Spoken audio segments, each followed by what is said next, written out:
Hello and welcome to another episode of the Hello Hosty Podcast. Today I am joined by Kaz of Property by Kazy. Thank you for joining me today. I've been following Kaz online for 3.5, 4 years, watching his property journey. I found it quite inspiring myself, and I'm sure a lot of people do. You've got quite a lot of support and followers. So thanks for joining us. No problem. Thanks for having me on. Should we start by you giving us a bit of an introduction as to who you are and what it is you do in real estate and property? Yes, I'm a property investor, property developer. I always think it's quite important to kind of understand the difference between the two. Obviously, sort of an investor just buys, property with the goal to make a return, i.e. rental income, whereas a developer, we're buying property with the goal to increase the asset. Now, that's generally through spending a significant amount of money, whether it be loft conversions, demo, new builds, buying land, etc. In terms of my journey, I've been in property for the last 12 years. And I've probably done little bits of everything in that. I've done rent to rent in the HMO space, in the serviced accommodation space. I've, done conversions, bought an auction, done loft space developments, airspace developments, new builds. I've built overseas. I've done residential conversions, commercial conversions, a little bit of everything, I'd say. But where my focus has been, outside of maybe the odd thing that I've done back in Nigeria, where my parents or my dad is from, my focus has been sort of around South London. So that's been where my focus is. But really, I've kind of been following wherever the money is within that geographical area. Okay. How did you find doing it overseas? Was it a big leap? So overseas was a big leap. However, and I think, particularly regardless of you being from the country, it's always a massive headache if you haven't got boots on the ground. Fortunately, like my sort of closest family member, which is my cousin, who lived in the UK for about 10 years. He went back to Nigeria, and we'd lived together for like 8 of that 10 years, or no, 7 of those 10 years, apart from when we were both at university. So we're super close. So it was a case of having somebody on the ground that, the trust was just there. I didn't have to question. If he's telling me something, I'm saying, cool, that's what it is. Yeah. And I think that made a massive difference. Yeah, of course. Yeah, it must be, you need someone you trust, hands on the ground, feet on the ground. So what did you do before? So before being in property, I've always worked. So like from whether it was from 12, having a paper round, up until when I was 15, I worked in Primark for like 2 years, I want to say. And bearing in mind, like if you're 15, you're on best case £4 an hour. I think probably slightly less. So doing my 16 hours a week, I think I was getting, if I'm lucky, 200 odd quid a month. Yeah, which felt massive back then, but now £200. If you come into the city, it's gone. But paid up the parking fine. Listen, ridiculously, that I think that now I'm saying that £20 is the new £5 in terms of where money goes. So worked there, went to work at Phones for You. I don't know, for some of the younger gen don't even remember Phones for You, because obviously they went under, unfortunately. But that was an amazing experience. Learned so much there. That was probably my longest, like my career in terms of working career. That's where I spent the longest, and probably where I learned the most. Like they were highly focused on sales. Like, so before you could even start the job, and bearing in mind this is a quote unquote retail job, you had to go and do like a 4-day training course out in Birmingham overnight. Really? And it was like all about conversion, upselling, cross-selling, understanding a customer base, building customer relations, being able to assimilate with people from different backgrounds. So that was like, I think I learned a lot. And when I look at my friends that worked at Phones for You at the time, got some super successful people, because there was a lot of stuff that I can attribute to that learning curve. And I always mention that when I'm on podcasts, just because I think the 9 to 5 gets a big bashing a lot of the time, in terms of like everybody wants to be an entrepreneur and everybody wants to be a boss and a businessman and a CEO, but like you can learn so much while getting paid, and learn what you like, what you don't like, where your skill sets are. That I think you really got to embrace that opportunity, and the ease of maybe sometimes having those full-time opportunities to learn on somebody else's dime. So I was there for a while, then went to university, but I've also always been an entrepreneur. So before, again, whilst I was at Primark, probably sort of 14, 15, set up a leaflet delivery business, because obviously I had the paper round. So I was like, look, I'm already doing this, might as well approach people and see how I can make as much money as I can out of my time. So get leaflets in the newspaper, getting paid separately outside of what I was already getting paid for. But my big break was sort of when sort of post the smoking ban. Again, sort of Gen Zs won't realize that you used to be able to smoke inside, and pubs were just like smoke like an ashtray. After the smoking ban, like a lot of nightclubs, bars, clubs, etc., created these really nice outdoor smoking spaces, because smokers have to smoke, like supply and demand. And I'd gone to Egypt over the summer, sort of seen this shisha thing for the first time. I thought, this is cool, this is different, and invested a little bit, a couple of £100 in buying some shisha pipes. Approached businesses and said, look, I haven't got money to rent your space, but let me operate effectively for free. I'll charge a consumer directly. I'll bring my own staff, so no cost to you. So it's a win-win. You can advertise that you've got this new service, bring in new customers. You've got a USP. I can make some money. That worked. So ended up getting quite a few locations in the city. We had like the biggest club at the time, which is called Proud 2, contract for there. And yeah, the margins were really good at that point in time. Margins were like 1,000% markup. Oh, amazing. So went from there to finally getting a fixed location. Again, sort of operating out of that fixed location whilst I was at university. And that's probably where I got my working capital to then go and say, at the point in time where I sort of fell out of love with that business, to go and sort of dive headfirst into property. Yeah. So what was it initially that got you into property? What was it that captured you? It was...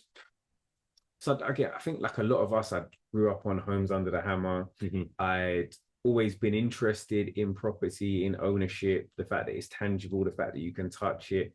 I didn't really like the idea. I mentioned off camera, I'd worked for Deloitte, sort of like over a summer period for a little while. I'd worked in the city, my background's in economics, but really liked the idea of tangible assets.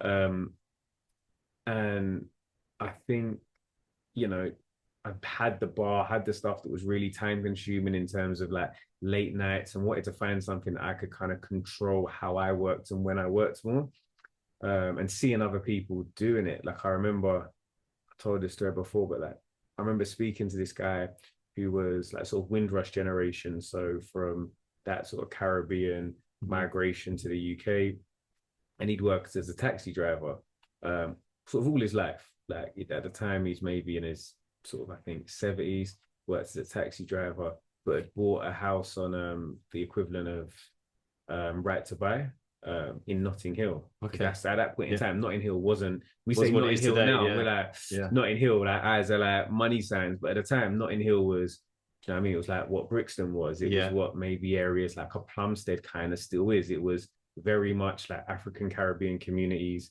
low value properties, but he had a family home that he'd got on the Right to Buy and basically had it for years. But that home that he bought for like maybe sort of £60,000 ended up over time buying it as a house, shooting up in value, converting it to 3 flats. Each of those flats is now worth easily £250,000, if not 600-700. So he'd made more money from that one property than he made from his entire working career. And I think that really stood with me about the opportunities. And then when you sit down and people are saying like property prices tend to increase, like they double every 10 years, you can see that if I can take ownership of these assets with not having to have the 100% money to buy the property, 10%, 25% deposits, there's a massive opportunity to create long-term wealth. I agree with you. Let's hope it continues for the next 10 years. Let's see. I mean, nothing ever stays the same, but let's see. So what area of property investing do you enjoy the most? I would say like I like flipping properties because it's very easy to kind of see where your margins are. I bought for A, I spent B, I sold for C, that's the money I made. But when you're flipping, you're generally buying bottom of the barrel in terms of you're buying the rundown properties. I've bought properties that have half a roof, maybe have a living fox. Most recently, I bought somewhere that was being used to grow cannabis. Like, so you buy somewhere that's completely uninhabitable, and then creating these like luxury family homes is always really nice. It must be quite satisfying to watch that transition. Absolutely. So what's your biggest challenge currently? I'd say right now, I was thinking about this. I was speaking to my architect on the way here because I'd called him about 2 opportunities. And I think if you asked me this question 6 to 12 months ago, I would have said like realistically, it's trying to get in good builders. The market's fluctuating so much, interest rates keep rising. It's kind of knowing where you are. Right now, I'd say the biggest challenge is just raising enough capital to be able to take on all the opportunities there are out there. Okay. Because there's, whenever there's effects on a market and there's change, that's when there's a lot more opportunities, and people are worried, people are concerned about interest rates going up, about property prices in the long term. But, threats always create opportunities. And I'm finding that sort of on my metaphorical desk every morning is landing another opportunity. So for me, it's just, I'm looking for more people with capital to work alongside to help take, advantage of all these opportunities that are being presented to me. Yeah, awesome. So how are you finding it with investors at the moment, with what's going on in kind of like the economic situation? How are they more forthcoming, or are they? Yeah, I'd say, look, like I tend to work with, when I work with investors, you've kind of got your sort of high net worth, sophisticated investors. You've then got your kind of investors with a significant amount of capital. So we're talking six figures, anywhere in the six-figure range. And then you've got, sort of really entry-level investors, sort of at the five-figure range. And I tend to work with that middle ground. And they effectively are more just trying to preserve their own capital. Beat inflation. Exactly. Yeah. So fight inflation. So effectively, if I can offer them a fixed return for a fixed period of time, they're more than happy, because they're looking at it like, look, stock market's taking a bit of a bashing, other areas, inflation's really high, not really sure where to put their money. So they just want to place their money in somewhere that works well for them. I'd say the sophisticated investor is more difficult to work with, because generally at a certain price point, they're more interested in equity as opposed to debt. And because prices have stagnated a little bit, we can see that potentially the market is going to suffer over the next couple of years. I'm always like highly based on integrity. And, you don't want to tell someone, look, we're going to make this amount of money. Sure. And the market is is fluctuating more than you would like, is a little bit more uncertain. So generally at the moment, I'm sort of targeting trying to work with people that I'm saying, look, this is your return. I'd rather take the risk myself. And if down the line markets improve, we can have conversations in regards to equity. Yeah, sure. Okay. So as you know, this is this podcast aims to serve people that are involved in the service accommodation, short-term rental space. So what's been your experience with short-term rentals, service accommodation? Yeah, so I've dabbled in and out. So I actually, when I was in the rent to rent sector, I was primarily in the rent to HMO. Okay. Exited after COVID, sort of because literally went from, making tens of thousands a month to losing tens of thousands. I thought, you know what, based on where my focus is, this probably isn't where I want to be right now. Hindsight with where rents have gone, if I retained that probably 50, I had about 50 units with two other founding partners, so probably about 250 rooms. If we retain those, be laughing right now on the contracts, that we had, but obviously it's all hindsight.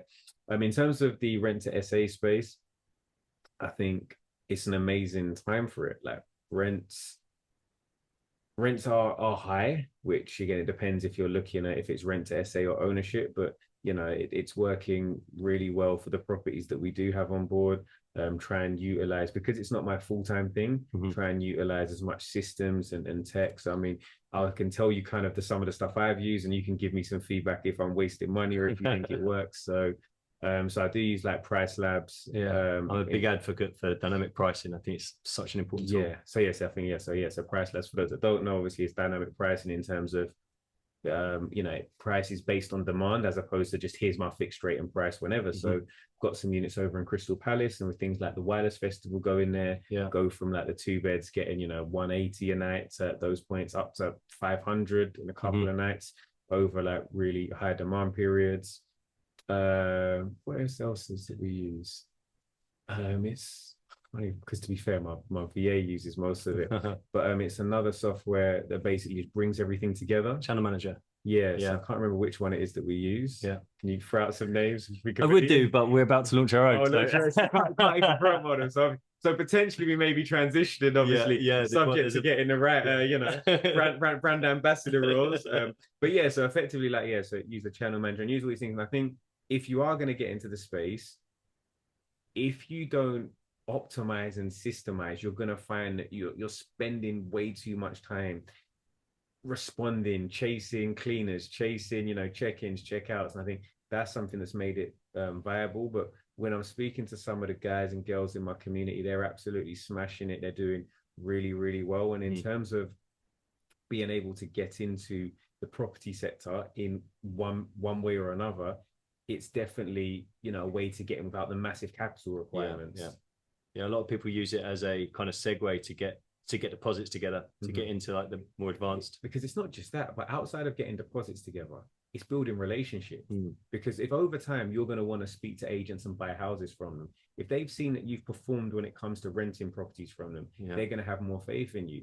Also, if you're managing assets, like, you're managing somebody's buy to let properties and you're managing them, when you now have a proposition for them outside of the rent to SA space, they're going to be a lot more amenable to hearing what you have to say. So I think it's great, not only as a way of building cash flow, but also building your own personal credit within the property space as well. That's a great point. That's a great point to make, because property is a people's business, right? And exactly that. And that is a stepping stone into building those relationships. Exactly. Whether it's a case of getting your first deal, getting your first investor, people buy into people, your first investor or first deal isn't probably going to come from the person who loves that logo that you spent 3 days to get the colors right.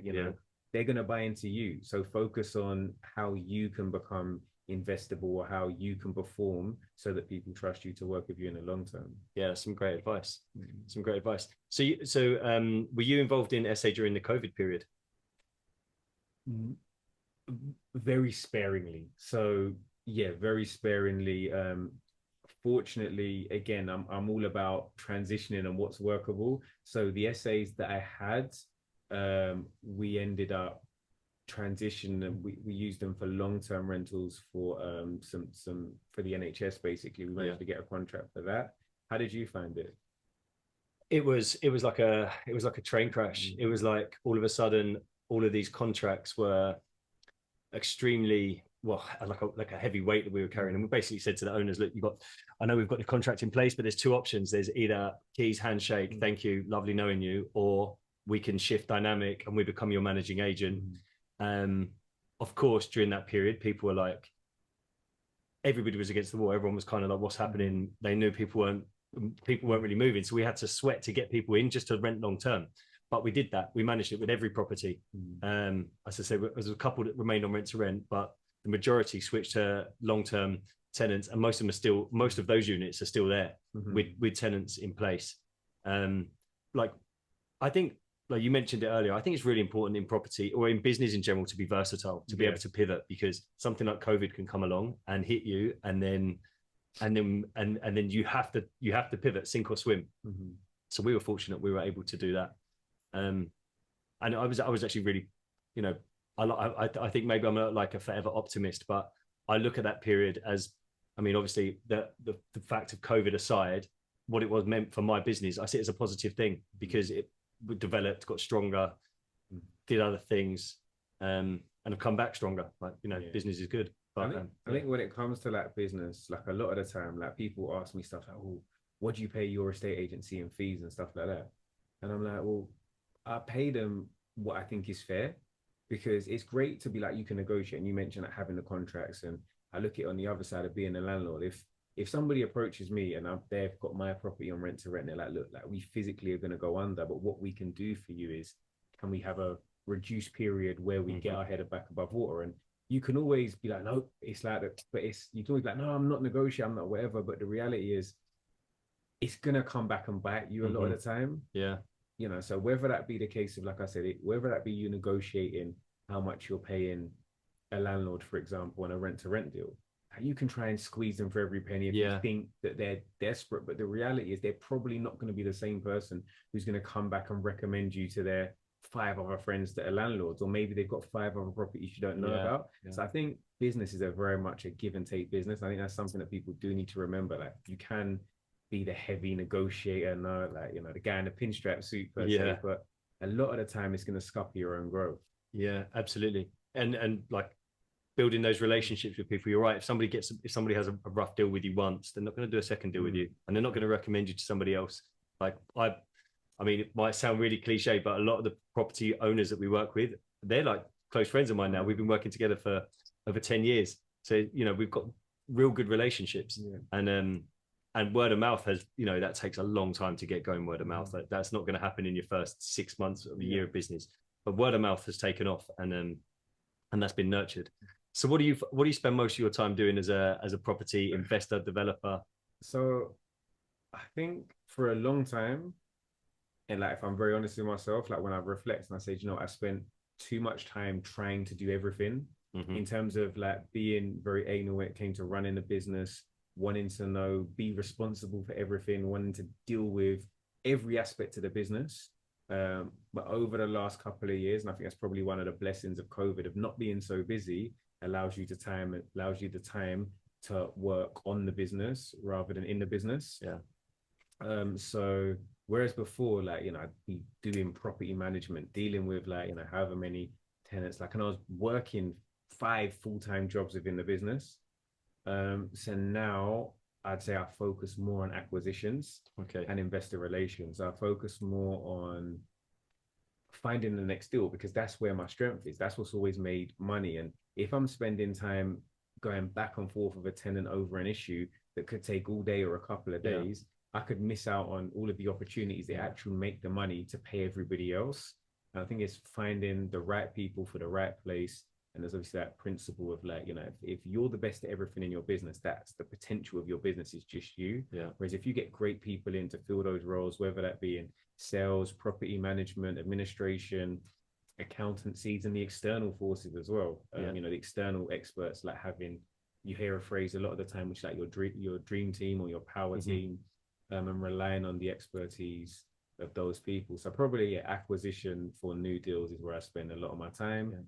Where I enjoy stuff is probably like the interior design side of things as well, actually being able to pick the M&E stage, so the second fix, so your bathrooms, your kitchens, your floor coverings, your paint and stuff like that as well, I enjoy as well. Yeah, your places look great. So you obviously put some attention in there, some effort. They look fantastic. So looking back, what advice would you give yourself starting out? Starting out, I would definitely say I think one of the things that I did well at the beginning was not get caught up in that analysis paralysis. And once I felt like I had a good groundwork and foundation, you know, that actually to go out there and do something, because if you've got the funds to do a deal and you feel like you've got a decent amount of expertise, of course you can go out there and pay 1,000, 5,000, 20, 50. You can pay unlimited money for, you know, mentorship and expertise, but you're going to learn more doing your first deal than anybody can teach you like on paper or via Zoom meetings. So I think one thing I did early on was going out there and do it. And I'd say that would be advice that I'd have, that obviously mitigate your risk by making sure you get the right people around you to be able to help and facilitate, whether that be having a mentor join the community, but actually go out there and do a deal. I'd say outsourcing. So if something is a repetitive task, outsource that as early as possible. Like, you know, with whether that be like UK based for interns and people that want to learn from you as well, or whether that be overseas, you know, with overseas virtual assistants that can work really well. And find an element of specialization. I think I did a lot of different things, but I think in hindsight, if I would have specialized in one area, I probably would have made more money. What do you mean by specializing in one area? Are you talking about in terms of the tasks that are set out in front of you? Or... So just in terms of where I was at in property, like I think at the beginning of this podcast, I list out all of the different things I've done. But I think, you know, there's sometimes where, like, I remember being this is like 2015, I want to say 2016, and being the first person to convert a house on this street, which is not the first person to convert. Everyone's converted houses, but on this particular street, like understanding, okay, this house could be converted. And that deal, I think, you know, made an easy 300, probably close between 300,000 and 400,000 pounds. Now, if I specialized and said, this is what I'm going to do over the next 5 years, I should have been like letter dropping every house on that street, every street that looks similar, and making sure that, you know, maybe I've completed 20 of those over the next, you know, 10 years sort of thing. But I was kind of just doing different things and doing what I enjoyed. I think having that focus of specialization, as I mentioned, my background is in economics. And there's an economic principle of specialization and trade. in that if I'm really good at property conversions and you're really good at the serviced accommodation model, even if I actually ended up being better than you at both of them, it still makes more sense for you to specialize in one and I specialize in one, as we both be more efficient just doing one task. And then you trade. So I would give you money to invest in the serviced accommodation space. You would give me money. We both make more money doing it that way. So I do think specialization is something that I would advise, like, if I could advise like my past self just to go and do that. Specialization. Interesting. Some good points. And it's interesting to learn that you studied economics. A lot of business people I know that are economists. In fact, I'd say the top 2 business people I know both have economics backgrounds. I've not put you in that group yet. Listen, I don't you might be getting in there. But what you learn from it is like, you can, it's the study of money and how money works. And that money is that the most abundant thing there is in this world at the moment. So to be able to really understand how it works, I think really gives you a strong footing and a strong advantage. And also in terms of conversations, you can really use an economics background to be effectively and efficiently involved in any conversation. So it's just great for networking and socializing as well. Give me an example of that. It's just like, so say someone's talking about like the common thing at the moment, obviously, where it's literally about the economy, but people are talking about how interest rates work. And you understand that inside and out from coming from an economic background, because you understand that everything really, we work in a consumptionist society, we work in a capitalist society. And because it's all about consumption, the world is about supply and demand. If all of a sudden there is 100, 1,000 new people that come into the SA space in your local area, it's going to push up rents. Pushing up rents means that, it's going to drive down the level of return or the margins, and it's going to make it less efficient. And it's just really these basic principles that underpin economics really underpin the way business works as a whole. Yeah, interesting. I've read a few economics books, basics books about it, the economic principles, and you're right, you can apply it. I mean, like that, is it Andrew Levitt, the free economics book? Yeah, it's fantastic for a way to apply economic theory to everyday life. And even just outside of economic theory, like there's a lot of, I'd say, social theory that's linked to economics. There's a really good book called Sapiens. Okay, yeah, I know. But again, it kind of describes how realistically, like how we've got to where we are, and the fact that in terms of a belief system, even including religions, the biggest belief system at the moment is capitalism and the belief in money, the belief that if I give you this piece of paper, I'm going to pay it back. If I can see these numbers on the screen, that my money is safe. Yeah. And so then when you understand that, the world works around leveraging debt, you understand business a lot more. And particularly like in the property space, from a really like just basic example, if you buy your first home, now you might not be looking at it as a long-term investment, but you buy your first home for £200,000. So you put down a 10% deposit as a residential mortgage. So you put down £20,000. Yeah. At the moment, you've got no stamp duty, you have other associated costs, but all in, you might be £22,000. But you're controlling £200,000 worth of asset. So if that property happens to go up by 10% a year, or 10% next year, for example, you make £20,000. So you make 100% return on investment because you control assets based on leveraging debts.